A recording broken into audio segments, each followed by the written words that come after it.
The Vikings believed something terrifying about their gods. They believed that one day, even Odin, the king of the gods, would die. Thor, the mighty thunder god, would fall in battle. The sky would burn, the oceans would rise, and monsters would walk the earth. This final war had a name whispered through Norse legend: Ragnarok. Not the story of how the gods ruled the world, but the story of how they lost it. Chapter 1: The Death That Started It All. Long before the final battle, a single death began the chain of events that would destroy the world. Baldur, the god of light and the most beloved of all the gods, was said to be impossible to harm. His mother had forced every creature and object in the world to swear an oath never to hurt him.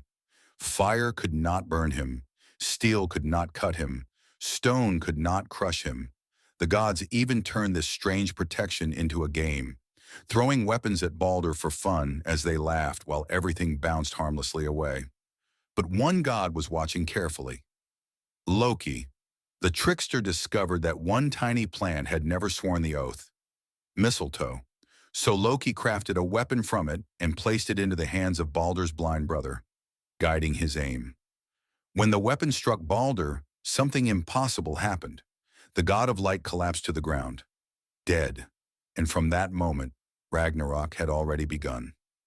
Chapter 2: The Winter That Broke the World. After Baldur's death, the world slowly began to fall apart. The first great sign was a terrible winter known as Fimbulwinter. For 3 endless years, the snow never stopped falling. There was no summer, no harvest, and no warmth. Kingdoms collapsed and humanity turned violently against itself. Brothers fought brothers, families tore themselves apart.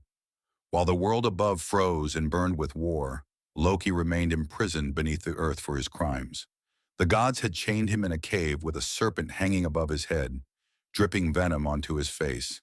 Every drop caused unbearable pain, and his violent movements shook the ground like earthquakes. But prophecy had already been written, and when Ragnarok finally arrived, those chains would break. Chapter 3: When Monsters Walk the Earth. On the day the final battle began, the sky itself seemed to tear apart.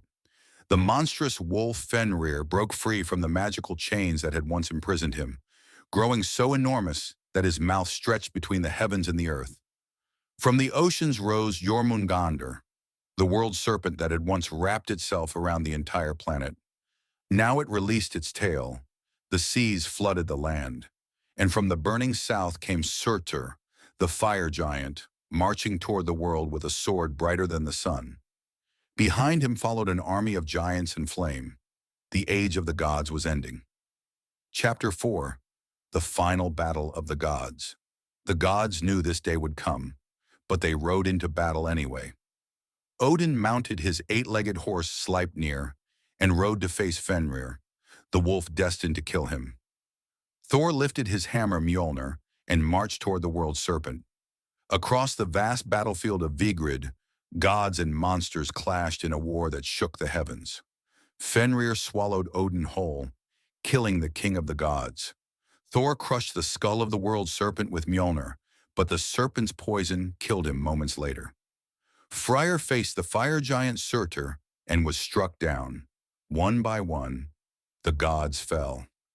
Final chapter: The World After the Gods.